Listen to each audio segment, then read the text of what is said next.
Bismillahirrahmanirrahim. Assalamualaikum warahmatullahi wabarakatuh. Salam sejahtera bagi kita semua. Salam kebajikan. Perkenalkan, nama saya Cecep Ucur Rahman.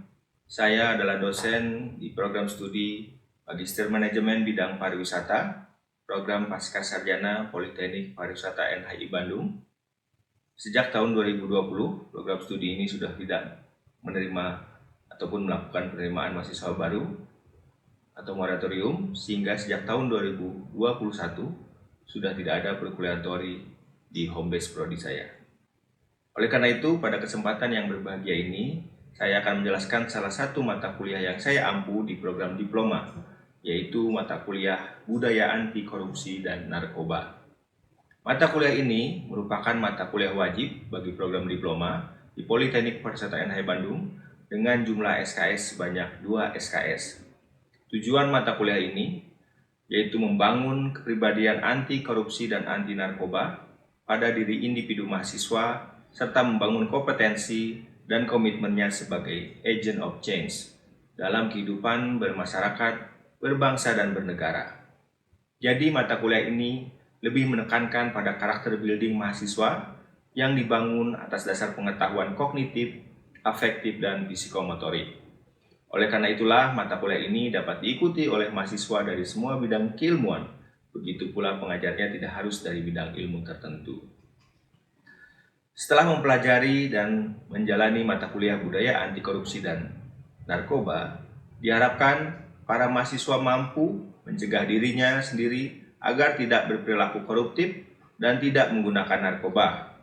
Kemudian diharapkan juga para mahasiswa setelah mempelajari dan menjalani mata kuliah Budaya Anti Korupsi dan Narkoba akan menguat kepekaannya terhadap perilaku koruptif dan penyalahgunaan narkoba yang akan menyebabkan mahasiswa berusaha tidak menggunakan narkoba dan melakukan tindakan koruptif sekecil apapun, baik yang terkait uang maupun tidak.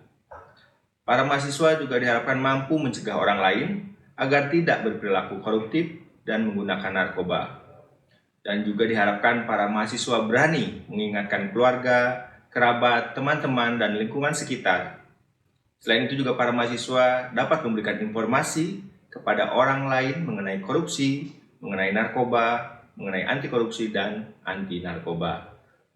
Yang terakhir, para mahasiswa diharapkan mampu mendeteksi adanya perilaku koruptif dan penyalahgunaan narkoba, serta memberikan respon termasuk melaporkan ke pihak terkait.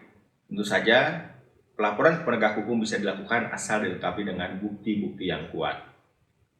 Materi pembelajaran pada mata kuliah Budaya Anti Korupsi dan Narkoba ada 14. Pokok bahasan yang pertama adalah mengenai korupsi dan integritas, kemudian yang kedua mengenai faktor penyebab korupsi, dan yang ketiga mengenai dampak masif korupsi, keempat mengenai nilai dan prinsip anti korupsi, kelima mengenai upaya pemberantasan korupsi, keenam adalah korupsi dan pelayanan publik, ketujuh mahasiswa dalam upaya pencegahan korupsi, kedelapan gerakan kerjasama dan instrumen internasional dan nasional pencegahan korupsi, kesembilan tindak pidana korupsi, peraturan perundang-undangan dan perkembangan tindak pidana korupsi. Kemudian kesepuluh adalah pengertian dan permasalahan narkoba, kesebelas adalah aspek hukum dalam program pemberantasan peredaran gelap narkoba. Kemudian yang ke-12 ada adiksi dan rehabilitasi serta tes urin. Yang ke-13 Grand Design Alternative Development. Dan yang terakhir adalah mengenai penggiat anti narkoba. Kemudian metode pembelajaran yang dilakukan ada 5, yaitu ceramah umum yang dilakukan oleh dosen kepada mahasiswa. Kemudian ada presentasi dan diskusi kelompok mahasiswa. Kemudian ada membahas studi kasus.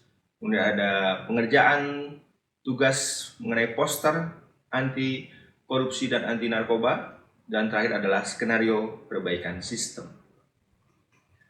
Kemudian dalam sistem penilaian mata kuliah Budaya Anti Korupsi dan Narkoba akan terbagi 4, di mana ada pembagian persentase. Yang pertama adalah mengenai nilai perilaku, di mana di sini berdasarkan dari kehadiran dan keaktifan para mahasiswa dalam proses pengajaran di kelas, baik secara offline maupun secara online, di mana bobot dari nilai perilaku ini sebesar 20%, Kemudian nilai ujian tengah semester sebesar 20% juga. Kemudian nilai tugas, di mana dalam nilai tugas ini ada komunikasi ketika melakukan presentasi tugas kelompoknya.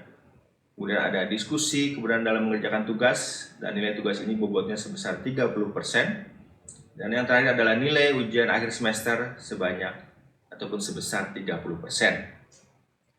Hasil nilai ujian mahasiswa, baik ujian tengah semester, ujian akhir semester, dan nilai akhir akan diumumkan setelah 2 minggu pelaksanaan ujian. Pengumuman bisa melalui WhatsApp Group, melalui Google Classroom, dan juga melalui SIAKAD Poltekpar NHI Bandung. Untuk nilai akhir akan diumumkan melalui SIAKAD Poltekpar NHI Bandung. Dan bagi yang tidak lulus nilai akhir, maka akan diberikan ujian perbaikan nilai akhir sesuai jadwal kalender akademik yang sudah ditetapkan oleh Bagian Administrasi Akademik dan Kerjasama Poltekpar NHI Bandung.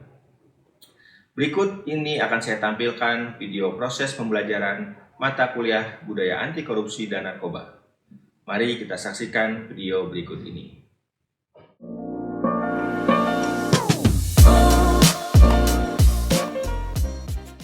Assalamualaikum warahmatullahi wabarakatuh. Waalaikumsalam warahmatullahi wabarakatuh. Salam sejahtera bagi kita semua, salam kebajikan, selamat pagi.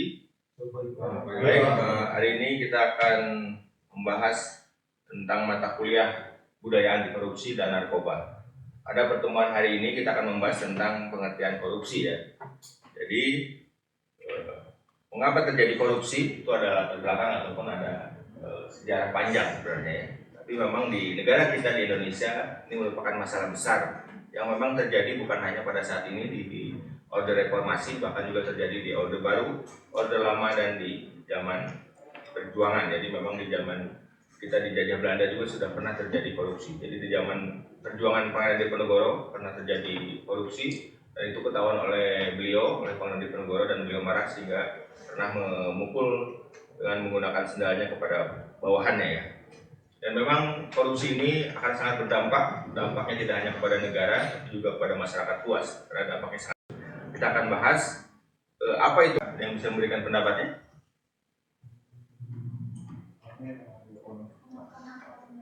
Ya, bisa sambil berdiri dan memperkenalkan diri.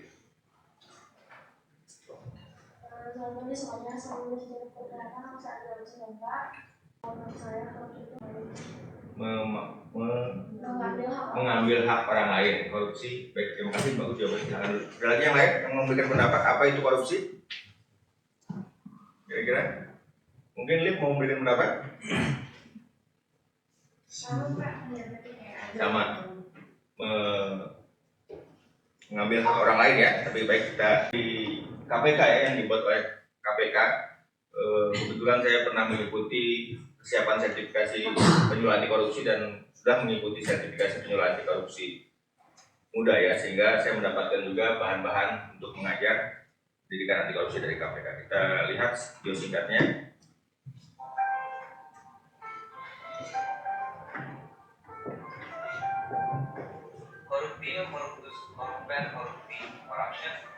Korupsi memiliki pengertian secara harfiah sebagai kebusukan, keburukan, kebejatan, ketidakjujuran, dapat disuap, tidak bermoral, dan penyimpangan sosial. Bahkan, apa iya kita benar-benar jauh dari sifat koruptif? Jangan-jangan masih ada titik korupsi pada diri kita. Mari kita tinjau secara jujur dan objektif. Misalnya plagiat. Kenapa sih kita melakukan plagiat?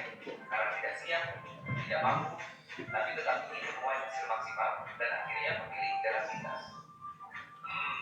Mengaku hasil karya orang lain bukan menjadi hak kita, itu korupsi bukan ya? Dan faktanya, hal ini berlangsung terus-menerus banyak proses pendidikan. Sampai akhirnya, dari kebiasaan yang berdarah daging dan terbawa sampai dunia penting. Bayangkan seorang pejabat yang meraih karirnya dengan kata koruptif. Setiap kebijakan, keputusan dan anggaran akan dikelola untuk kepentingan pribadi dan kelompoknya dengan mengorbankan kepentingan praktik tender tidak fair, peradilan bulan sebelah, dan rusak, banjir, macet, sekolah mahal, kesehatan mahal, dan masih banyak lagi dampak. Pikirkan setiap tindakan yang akan kita ambil. Jangan-jangan selama ini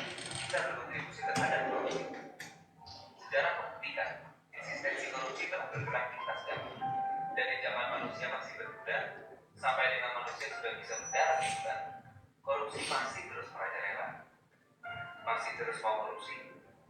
Rela Indonesia terjadi korupsi?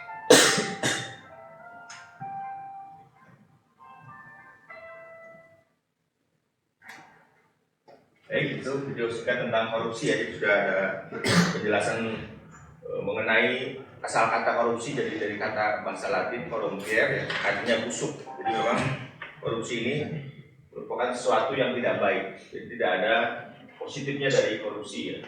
Dan ini ada salah satu pengertian dari teman saya waktu mendapatkan sertifikasi penyuluh anti korupsi ya dari Bu Eni tahun 2020 saya mendapatkan sertifikasi itu. Jadi dia mengatakan bahwa korupsi itu adalah perilaku pejabat publik, baik itu politikus maupun pegawai negeri ya, yang memperkaya diri atau orang lain secara tidak wajar dan tidak sah, yaitu dengan menyalahgunakan kekuasaan publik yang dipercayakan kepada mereka. Jadi di sini Bu Weni mengatakan memang pejabat publik, tapi ketika kita membaca sebuah pengertian ya, jangan kita makan, kita telan mentah-mentah ataupun kita anggap itu benar, tapi kita juga harus kritisi. Jadi kira-kira ada yang masih perlu ditambahkan atau diperbaiki dari pengertian ini menurut adik-adik sekalian? Apakah sudah cukup atau perlu diperbaiki? Cukup ya. Kalau menurut saya ini masih ada yang perlu diperbaiki karena di sini hanya mengatakan memang pegawai negeri ya, pejabat publik. Kita lihat. Jadi konsep memang korupsi yang berkembang pada saat ini banyak sekali ya. Dari tahun 70-an sudah ada di Indonesia juga dari Subekti Citro Sudibyo yang berdua mengatakan bahwa korupsi adalah merupakan perbuatan curang yang dimana itu adalah merupakan tindak pidana yang merugikan keuangan negara. Jadi di sini memang lebih kepada keuangan negara ya, karena memang di sini adalah korupsi dalam kamus hukum. Kemudian dari Bank Dunia tahun 2000 mengatakan corruption is the abuse of public power for private gain. Jadi bagaimana korupsi itu adalah penyalahgunaan kekuasaan publik untuk keuntungan pribadi. Itu mirip dengan pengertian dari Bu Wening ya. Kemudian dari ADB, Asian Development Bank, Widin dan Sis Wadi tahun 2012 mengatakan adalah korupsi adalah perilaku sebagian pegawai sektor publik dan swasta yang sifatnya menyalahgunakan jabatan untuk memperkaya diri. Nah di sini sudah ada tambahan ya. Jadi bukan hanya pegawai negeri, tapi juga swasta juga bisa melakukan korupsi ya. Dan kita lihat juga kalau dalam Kamus Besar Bahasa Indonesia, korupsi diartikan sebagai penyelewengan atau penyalahgunaan uang negara dalam kurung perusahaan, jadi bisa juga swasta ya, hanya di pemerintahan dan sebagainya untuk keuntungan pribadi atau orang lain. Jadi bisa saja dia tidak untuk memperkaya diri sendiri, tapi ternyata dia korupsi untuk memperkaya orang lain atau kelompoknya.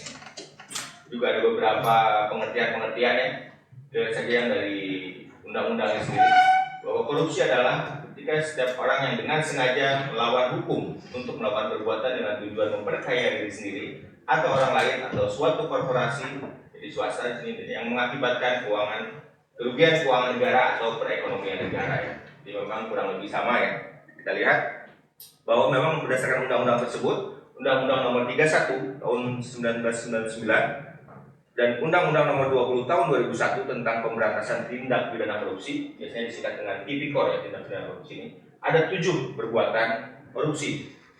Dan memang yang paling sering diketahui oleh masyarakat umum yang nomor 1 ya, korupsi itu merugikan keuangan negara seperti itu. Padahal bukan saja itu ya.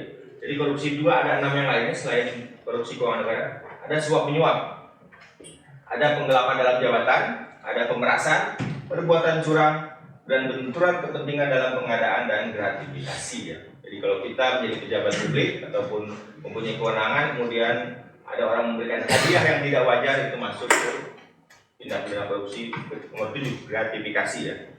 Ini memang sudah ditonton juga oleh para pejabat-pejabat yang ketika menerima hadiah atau gratifikasi yang tidak wajar itu dikembalikan ya. Tapi kalau hadiahnya wajar ya boleh saja ya.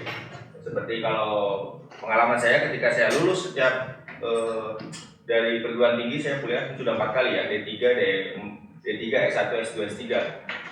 Ketika saya lulus dari masing-masing program tersebut, saya biasanya memberikan hadiah kepada pembimbing saya itu pulpen ya. Nah, karena masih wajar kalau pulpen kan tidak seberapa ya, jadi tidak masuk ke gratifikasi. Oke, nah di sini ada 5 komponen yang merupakan indikator dalam memahami sebuah korupsi ya. Ini dari Abidin dan Siswadi tahun 2015. Jadi ketika kita melihat ada 5 komponen ini, maka itu merupakan indikasi atau adalah adanya tanda-tanda korupsi. Yang pertama adalah adanya perilaku atau perbuatan ya. Jadi kalau hanya dalam pikiran itu belum korupsi ya, tapi sudah dilakukan itu Itu sudah tanda-tanda korupsi yang pertama. Kemudian yang kedua, perilaku atau perbuatan tersebut adalah merupakan penyalahgunaan wewenang atau kekuasaan. Jadi ketika ada wewenang atau kekuasaan yang disalahgunakan dan sudah terlihat perbuatannya, maka itu merupakan tanda yang kedua dari korupsi. Tanda yang ketiga, dia memberikan keuntungan pribadi atau kelompok atau ke orang lain. Jadi kalau tidak ada istilahnya memberikan keuntungan sih tidak apa-apa. Tapi ketika ada ini juga merupakan salah satu tanda yang nomor 3 ya. Dan yang keempat, melanggar hukum, norma dan moral. Dan yang terakhir, dilakukan di lembaga pemerintahan atau di korporasi swasta. Jadi kalau di keluarga ya mungkin itu bukan termasuk korupsi ya, karena memang ini pemerintahan dan swasta. Nah, kita lihat pertanyaan, apakah korupsi hanya dilakukan oleh pejabat publik? Tidak. Hanya oleh karyawan swasta? Tidak. Oleh guru, dosen, mahasiswa, pegawai negeri tapi bukan pejabat. Jadi banyak profesi yang bisa melakukan korupsi ya. Jadi pegawai negeri bukan pejabat juga bisa ya. Jadi bukan hanya pejabat saja sebenarnya. Oke. Bukan hanya pegawai negeri saja, tapi juga karyawan swasta juga bisa. Nah, jadi kita harus melihat perspektif yang berbeda dari korupsi. Jadi memang korupsi itu awalnya adalah dari perilaku koruptif. Nah, apa itu perilaku koruptif? Jadi korupsi pada dasarnya merupakan perilaku dan situasi menyimpang. Jadi ada sesuatu yang tidak sesuai dengan relnya ya. Ada sesuatu yang tidak sesuai dengan yang seharusnya. Jadi memang kalau kita lihat perilaku yang menyimpang itu adalah yang berlawanan baik secara hukum, norma maupun moral. Jadi ketika orang melakukan korupsi memang sebenarnya dia sudah tidak sesuai baik hukum, norma maupun moral. Kemudian apalagi yang menyimpang, situasinya menyimpang. Jadi situasinya yang seharusnya di situ ada keadilan, ada kebenaran, ada ketidakjujuran, ini tidak. Jadi situasi yang menyimpang itu adalah situasi ketidakadilan, ketidakbenaran dan ketidakjujuran. Nah, di sini Ruh juga tahun 2000 mengatakan korupsi itu identik dengan keserakahan. Jadi ketika orang melakukan korupsi itu sebagian besar bukan karena kebutuhan ya. Walaupun ada teori GON ya, dalam teori ada korupsi itu ada greed, keserakahan, ada opportunity, need, dan environment ya. Ada juga kebutuhan, tapi itu sangat sedikit sekali. Kecenderungan kalau kalian lihat kasus-kasus korupsi karena keserakahan. Nah, jadi ketika sudah kaya, ketika sudah mampu tapi masih pengen kaya ya. Sudah banyak uang masih pengen banyak uang. Kalau kalian lihat kan banyak pejabat, bupati, wali kota, bahkan menteri ya melakukan korupsi. Mereka kan secara finansial, secara ekonomi tidak kekurangan. Tapi mengapa mereka korupsi? Karena keserakahan. Jadi di sini kita lihat keserakahan ini dipicu oleh egoisme, egosentrisme. Jadi self interest hanya mementingkan diri sendiri, tidak mementingkan orang lain, tidak mementingkan orang banyak. Kemudian obsesi ingin memiliki sesuatu yang tidak semestinya, yang tidak dibutuhkan, hingga menjadi menghalalkan segala cara seperti itu. Kemudian di sini ketika self interest dan obsesi bergabung ataupun ada dua-duanya sehingga ini akhirnya melanggar hak orang lain, itu jawaban dari teman kalian ya. Salah satu merugikan diri sendiri. Jadi korupsi itu tidak hanya merugikan orang lain tapi juga merugikan diri sendiri. Kenapa bisa merugikan diri sendiri? Karena dengan korupsi sebenarnya dia setelah menghilangkan unsur-unsur manusiawinya ya. Karena cara manusiawi orang itu kan pada dasarnya baik ya, tapi ketika dia melakukan korupsi dia telah mengikis kebaikannya ya. Nah, kesimpulannya, jadi korupsi seharusnya ketika kita berbicara korupsi, maka kita tidak hanya berfokus pada ranah pejabat publik ataupun penyalahgunaan wewenang semata ya. Karena korupsi juga tidak selalu terkait dengan hukum maupun kerugian keuangan negara. Jadi korupsi bisa saja terjadi akibat perilaku kita sehari-hari. Jadi ketika kita kuliah bisa saja terjadi perilaku koruptif yang disebut itu ya. Makanya yang ujung-ujungnya dari perilaku koruptif ketika sudah menjadi kebiasaan mendarah daging akhirnya muncullah korupsi ya. Nah, ini kita lihat dalam kehidupan sehari-hari ya, baik dalam lingkup pribadi maupun dalam lingkup sosial masyarakat, maka akan kita lihat contoh-contoh kasus terjadinya korupsi dalam lingkup pribadi, dalam rumah tangga, dalam lingkup sosial masyarakat, kita lihat dalam kehidupan sehari-hari kita bertetangga ya. Nah, ini peran-peran dalam lingkup pribadi maupun dalam lingkup sosial masyarakat. Ada peran kita sebagai anak, kalian sebagai anak ya, sebagai kakak, sebagai adik. Kalau saya sebagai suami, sebagai orang tua ya, seperti itu. Kemudian di sini kita di lingkup sosial masyarakat, saya sebagai pendidik, kalian sebagai mahasiswa seperti itu ya, dan peran-peran lainnya. Nah, kita lihat bagaimana Ini perilaku-perilaku yang memang berpotensi akhirnya menuju kepada korupsi. Jadi ketika ada potensi korupsi yang awalnya dari perilaku, itulah yang disebut dengan perilaku koruptif ya. Kita lihat contoh-contoh kasusnya saja langsung ya, dari bentuk-bentuk perilaku koruptif dalam kehidupan sehari-hari yang mungkin pernah kalian alami, lakukan ataupun kalian ketahui ya. Nah, kita lihat dalam list. Terima kasih. Silakan kalau ada pertanyaan ataupun pernyataan. Silakan. Pak, saya mau nanya. Silakan Lip, berdiri. Selamat pagi Pak Dicer, selamat pagi teman-teman. Perkenalkan nama saya Rita Anggelia. Pak, saya mau nanya. Yang kita sudah mengetahui kan kalau di Indonesia ini kan masih banyak sekali kasus-kasus tentang korupsi. Tapi kadang-kadang mungkin pemerintah tuh sering gelap mata juga Pak. Jadi nggak, kasus korupsi ini mungkin nggak terlalu di apa ya, di highlight, ditangani di highlight. Jadi semakin mungkin karena pengawasan yang lemah dari pemerintah juga jadi semakin banyak yang korupsi. Lain banget sama di negara misalnya Singapura, Swiss, Belanda, terus misalnya di Jepang juga, mereka tuh sebenarnya punya undang-undang tentang korupsi. Jadi kalau ya sebagai saya yang kalau melanggar korupsi itu bisa di penjara 7 tahun. Berarti di Indonesia kan juga ada Pak undang-undang seperti itu, lengkap dengan hukumannya. Tapi ada juga beberapa negara kayak Malaysia itu tuh berlaku hukum gantung. Terus di Jepang juga, karena sebenarnya mereka nggak punya Pak undang-undang untuk korupsi kalau di Jepang. Cuma karena memang Jepang tuh kalau punya malu tuh orang di situ tuh aib banget kan Pak. Jadi waktu itu menteri perikanan mereka tuh akhirnya bunuh diri sendiri gitu. Menurut Bapak apa perlu Pak kalau Indonesia tuh diberlakukan hukum yang sama seperti itu biar korupsinya perlahan menghilang? Terima kasih Pak. Baik, terima kasih Lip atas pertanyaannya. Baik, bagus sekali pertanyaannya ya. Mengapa di Indonesia sepertinya kasus korupsi itu tidak ditangani secara serius dan apakah memang diperlukan hukuman yang lebih tegas? Jadi memang KPK ketika didirikan ya di awal reformasi ya, di era Presiden Megawati seingat saya, memang idenya ataupun awalnya karena dianggap kepolisian dan kejaksaan itu kurang mampu menangani korupsi sehingga dibentuklah KPK ya, Komisi Pemberantasan Korupsi. Itu ide awalnya dan memang bagus. Tapi memang kalau kita analisis secara objektif, selama lebih kurang sudah 20 tahun KPK berdiri ya, seperti apa pemberantasan korupsi ya? Sepertinya maju mundur naik turun ya, jadi seperti jalan di tempat ya. Jadi memang sebenarnya pemberantasan korupsi itu tidak bisa ditangani sendirian oleh KPK ya. Jadi memang harus semua instansi itu ikut memberantas korupsi ya, sesuai dengan kapasitasnya. Kemudian memang seharusnya presiden lah yang menjadi komandan pemberantasan korupsi ya. Jadi kalau kita tadi Lip sudah memberikan beberapa contoh negara maju ya, saya juga ingin memberikan contoh satu negara maju yang memang akhir-akhir ini sebenarnya dekat dengan kita, yaitu China ya, di Tiongkok.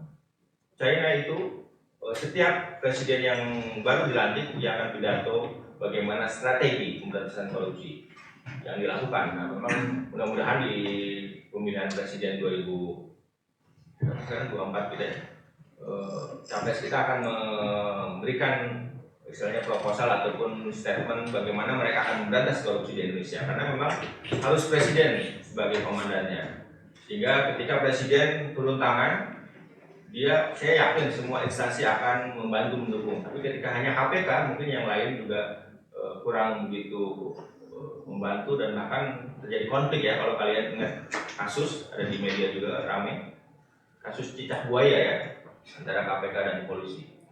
Nah itu merupakan salah satu bagaimana karena tidak adanya komando dari pimpinan tertinggi ya. Karena presiden itu kan kepala pemerintahan, kepala negara, sehingga ketika presiden ngomong A semua instansi akan ikut. Apalagi sekarang memang KPK itu kan di bawah presiden seperti itu. Nah jadi memang seharusnya presidenlah yang memimpin pemberantasan korupsi dan harus ditegaskan dalam pidatonya dan perbuatannya ya. Jadi bukan hanya wacana tapi memang dalam perbuatan. Kemudian memang salah satu teori yang mengatakan apabila kita ingin menekan kejahatan maka harus ada ketegasan dalam hukuman itu ya, kecepatan dan ketegasan dan kecepatan yang jelas ya. Jadi saya yakin memang sepertinya hukuman-hukuman bagi para koruptor itu menurut saya belum berat ya, belum begitu tegas sampai harusnya kalau yang saya pernah dengar dari salah satu capres itu adalah bagaimana kita bisa menggolkan undang-undang pemiskinan terhadap para koruptor. Nah, saya sangat setuju. Memang kalau hukuman mati ya, yang dikhawatirkan adalah ketika dihukum mati, ternyata yang dihukum matinya itu difitnah ataupun dijebak ya, atau dalam tanda kutip dikriminalisasi, nah setelah salah menghukum orang kan. Nah, mungkin yang memang lebih manusiawi adalah pemiskinan terhadap para koruptor dan keluarganya ya. Sehingga ketika dia keluar, dia itu miskin gitu. Bukan seperti sekarang ya, ketika keluar dia masih banyak punya harta, sehingga para koleganya ya yang ketika ingin melakukan korupsi juga tidak takut untuk melakukan korupsi karena mereka berpikir ketika ketangkap pun mereka masih kaya ya, seperti itu. Karena kan ujung-ujungnya kan memang korupsi itu pada dasarnya adalah ingin memperkaya diri ya, uang ujungnya itu duit ya, UUD. Jadi sehingga memang ketika ada hukuman memiskinkan para koruptor dengan menyita aset-asetnya, hartanya, maka itu mungkin bisa membuat para koruptor dan kolega-koleganya yang ingin berniat korupsi. Jadi memang di kita sepertinya efek jerah terhadap para koruptor itu belum ya, jadi memang perlu ditambah. Tapi ditambahnya itu dengan salah satunya itu kemiskinan para koruptor dan memang harus dipimpin langsung oleh Presiden Indonesia untuk memberantas korupsi. Kalau Cina itu setiap presidennya pidato yang terakhir, Presiden Cina yang terakhir dia mengatakan bahwa korupsi mau 1 triliun, 1 miliar, 1 juta pun akan dikejar. Jadi sehingga orang tidak berani melakukan korupsi sekecil apapun. Bahkan Presiden sebelum Cinanya yang sekarang juga pernah mengatakan siapkan 100 peti untuk para koruptor. Karena kalau di Cina dihukum mati ya, ditembak. 99 untuk para koruptor dan 1 untuk saya kalau saya melakukan korupsi, seperti itu ya. Jadi di Cina itu memang sudah diberi teladan oleh para presidennya, sehingga memang akhirnya di Cina itu sangat sedikit ataupun dapat ditekan korupsinya. Ketika Partai Komunis Cina menang pertama kali, mereka menguasai Cina ya sebagai partai politik yang menang pemilu. Kemudian presidennya mengetahui ada kader Partai Komunis Cina yang melakukan korupsi, 2 orang adalah kader terbaik, itu langsung dihukum mati juga. Jadi tidak pandang dulu siapapun, baik itu dari dalam sendiri, itu tetap akan dihukum secara tegas. Baik, seperti itu kuliah kita hari ini, budaya anti korupsi dan narkoba tentang pengertian korupsi, mudah-mudahan dapat bermanfaat. Terima kasih. Wabillahi taufiq wal hidayah. Wassalamualaikum warahmatullahi wabarakatuh.